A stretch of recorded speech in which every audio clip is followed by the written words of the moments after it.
Hi అండి, అందరికి నమస్తే. Welcome to our channel. Hanuman movie తీసిందని చెప్పుకోవచ్చు. ఒక హనుమంతుడే స్వయంగా వచ్చి ఇక్కడ మన తెలుగు రాష్ట్రాల్లో వెలిసి ఈ రోజు మన తెలుగు ప్రజలందరినీ కూడా ఆదరించి అలమరించింది అనుకోవచ్చు. ఎందుకంటే హనుమాన్ మూవీ ఎంత విజువలైజేషన్ ఎంత బాగా చూపెట్టారంటే ప్రశాంత్ వర్మ గారు, hats off you sir.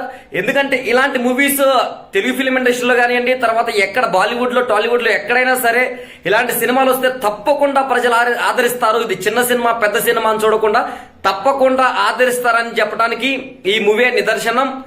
Hanuman cinema మామూలుగా ఆడట్లేదు. ప్రతి థియేటర్లో కూడా హనుమాన్ టికెట్స్ అన్ని ఫుల్ఫిల్ అయిపోయాయి.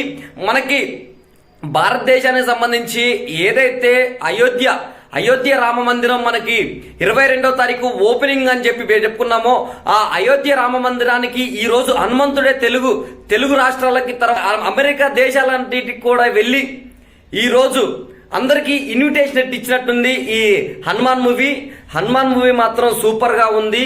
ఆ ఎలివేషన్స్ కానివ్వండి, తర్వాత అక్కడ ఆయన ఆ దేవుడికి తర్వాత ఒక సామాన్యుడికి మధ్యలో ఉన్న దైవభక్తిని చూపించడంలో ప్రశాంత్ వర్మ గారు ఫుల్ సక్సెస్ అయిపోయారు. చాలా అంటే చాలా బాగుంది హనుమాన్ మూవీ. అమెరికాలో $2 మిలియన్ కలెక్ట్ చేసింది హనుమాన్ మూవీ. అంటే సినిమాలో కంటెంట్ ఉంటే ఏ సినిమాను కూడా ఎవడు ఆపలేడంటానికి ఈ హనుమాన్ మూవీ నిదర్శనం. తేజ సజ్జా కూడా సూపర్ గా నటించిండు. ఆయన తేజ సజ్జా ఆల్రెడీ ఇంద్రా సినిమాలో చిన్నప్పటి క్యారెక్టర్స్, చైల్డ్ క్యారెక్టర్స్ ఎప్పటి నుంచో చేసుకుంటూ ఈ రోజు ఇంత బ్లాక్ బస్టర్ జాంబిరెడ్డి కానివ్వండి, తర్వాత ఇది కానివ్వండి, హనుమాన్ మూవీ తేజ సజ్జాకి ఆయన జీవితంలోనే మర్చిపోలేని సినిమా ఇది హనుమాన్ సినిమా. ఇలాంటి హనుమాన్ సినిమాని తీసినటువంటి ప్రశాంత్ వర్మ గారికి, తర్వాత తేజ సజ్జాకి, వీళ్ళందరికీ కూడా నా హ్యాట్సప్ చెప్తున్నా.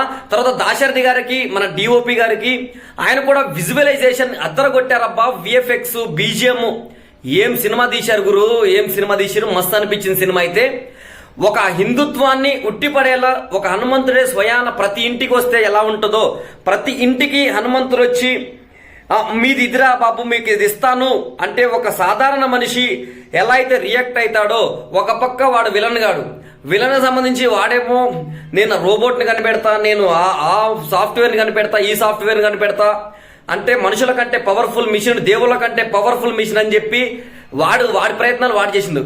ఎప్పటికి కూడా ఒక సాధారణ మనిషికి దైవభక్తి యాడైతే ఈ ప్రపంచంలో అతన్ని ఎవడు ఆపలేడు, అతన్ని ఎవడు కూడా పట్టుకోలేడు, అతని మీద ఎవడు కూడా దాడి చేయలేడు, అతని గ్రామంపై ఎవడు కూడా దాడి చేసినా ఊకోడు అని క్లియర్ గా ఈ హనుమాన్ మూవీలో చెప్పడం జరిగింది. మూవీ మాత్రం సూపర్ గా ఉంది.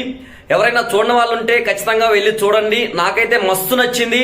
సినిమా వచ్చి 3-4 రోజులైనప్పుడు కూడా నేను ఈ రోజు వీడియో చేయడానికి కారణం ఏంటంటే, ఈ వీడియోని ఇప్పుడు కాదు ఫిబ్రవరి లాస్ట్ లో కూడా చేస్తాను. ఫిబ్రవరి 28వ తారీఖు వరకు కూడా ఈ సినిమా ఆడుతుంది ఖచ్చితంగా. ఎందుకంటే అంత మంచి మూవీ హనుమాన్ మూవీ. పెద్ద సినిమా చిన్న సినిమా అని ఇక్కడ ఏం లేదు. కంటెంట్ నచ్చితే పబ్లిక్ ఖచ్చితంగా యాక్సెప్ట్ చేస్తారంటలో బాగా సక్సెస్ అయిన మూవీ హనుమాన్ మూవీ. 50 కోట్ల పైనే ఆల్రెడీ కలెక్షన్స్ కూడా తీసుకుంటుంది హనుమాన్ మూవీ. మొత్తానికి హనుమాన్ మూవీ అయితే సూపర్ గా ఉండింది. ప్రతి ఒక్కళ్ళు కూడా ఖచ్చితంగా చూసే ప్రయత్నం చేయండి. Thank you so much. అందరికీ ముందుగా సంక్రాంతి శుభాకాంక్షలు జూబ్లీ టైమ్స్ టీవీ నుంచి. Thank you so much.